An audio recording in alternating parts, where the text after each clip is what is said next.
मैं नीरव। मुझे भूतों की कहानियाँ सुनना, उसे देखना, उनके बारे में पढ़ना बहुत पसंद था।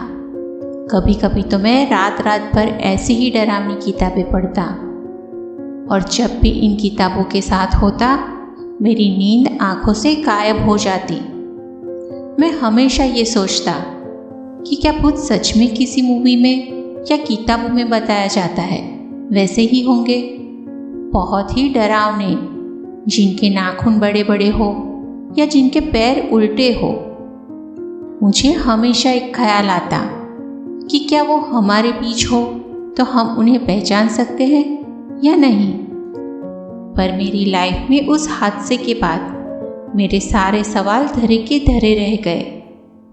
मैं हमेशा भगवान से प्रार्थना करता हूँ कि जो हादसा मेरे साथ हुआ ऐसा हादसा किसी के साथ ना हो, और ये शक्तियाँ कभी किसी को ना दिखे तो ही अच्छा है।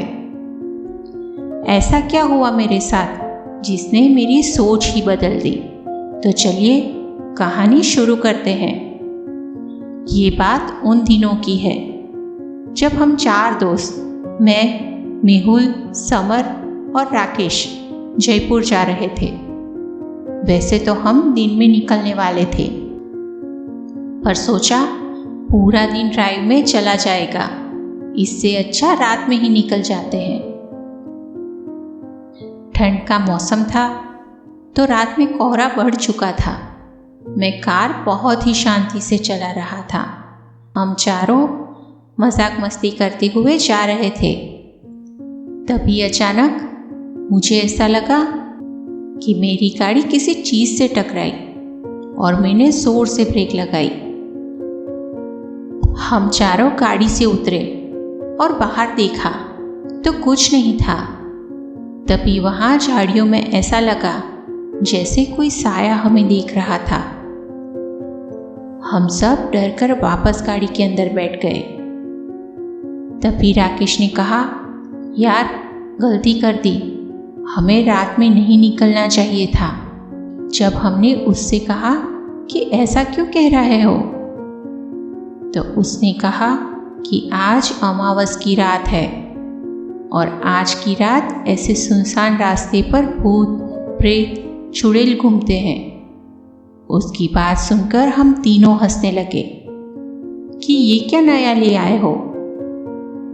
अब मैंने गाड़ी चालू करने की कोशिश की, पर गाड़ी चालू ही नहीं हो रही थी। तभी मैंने तीनों को गाड़ी को धक्का लगाने के लिए कहा। समर पीछे से, राकेश और मेहुल साइड से धक्का दे रहे थे। तभी गाड़ी स्टार्ट हो गई। मैंने तीनों से कहा, अंदर आ जाओ, पर मेहुल और राकेश तो गाड़ी में बैठ गए, पर समर नहीं आया। हमने देखा तो समर गाड़ी के आसपास कहीं नहीं था। हम सब गाड़ी से वापस नीचे उतरे और समर को आवाज लगाने लगे और ढूंढते हुए उसी झाड़ियों में चले गए। अब हम तीनों को बहुत डर लग रहा था।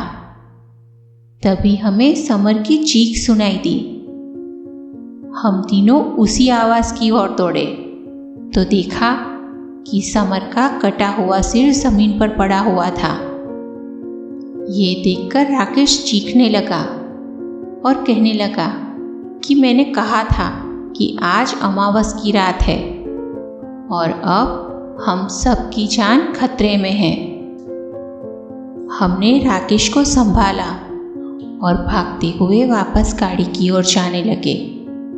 तभी ऐसा लगा कि कोई और भी हमारे साथ भाग रहा है, पर कोई दिखाई नहीं दे रहा था। बाहर इतनी ठंड थी, फिर भी हमें डर के मारे पसीना आ रहा था। गाड़ी के पास पहुंचते ही हम गाड़ी में बैठ गए और मैंने गाड़ी स्टार्ट की, पर तभी हमें किसी औरत की हंसने की आवाज़ आने लगी। अब मैंने और राकेश ने पीछे देखा तो मेहुल अपने सिर को नीचे करके बैठा हुआ था और औरत की तरह ही बिहेव कर रहा था। जैसे ही उसने हमारे सामने देखा तो हम डर के मारे कांपने लगे। वो हंसते हुए कह रही थी, तुम में से कोई भी नहीं बचेगा। इस रास्ते पर आने वाला कोई वापस नहीं जाता। हम दोनों जल्दी से गाड़ी से बाहर निकले और भागने लगे। तभी हमने देखा कि मेहुल भी हमारे पीछे भाग रहा था। तभी राकेश ने मुझसे कहा कि अब भगवान ही हमें बचा सकते हैं। तभी मुझे अचानक याद आया कि हमने आते हुए यहीं थोड़ी पीछे एक मंदिर देखा था। मैंने राकेश से कहा, राकेश इस तरफ भाग। राकेश को कुछ समझ में नहीं आ रहा था, पर वो मेरे पीछे भागने लगा और मेहुल अभी भी हमारा पीछा कर रहा था। मंदिर के आते ही हम दोनों मंदिर में चले गए, पर मेहुल अंदर नहीं आया।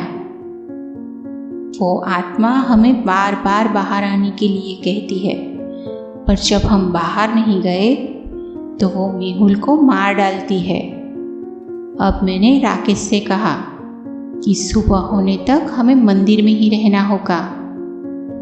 सूरज की पहली किरण के साथ हम दोनों वापस अपने घर आ गए, पर हम अपने 2 दोस्तों को खो चुके थे। उस हादसे के बाद मैंने कभी भूत, प्रेत, चुड़ैल की कहानी नहीं देखी और ना ही कभी पढ़ी, क्योंकि अब मैं उनमें विश्वास करने लगा था कि इस दुनिया में उनका भी अस्तित्व होता है। दोस्तों, कहानी आपको पसंद आई हो तो वीडियो को लाइक करना और चैनल को सब्सक्राइब करना बिल्कुल भी ना भूलें।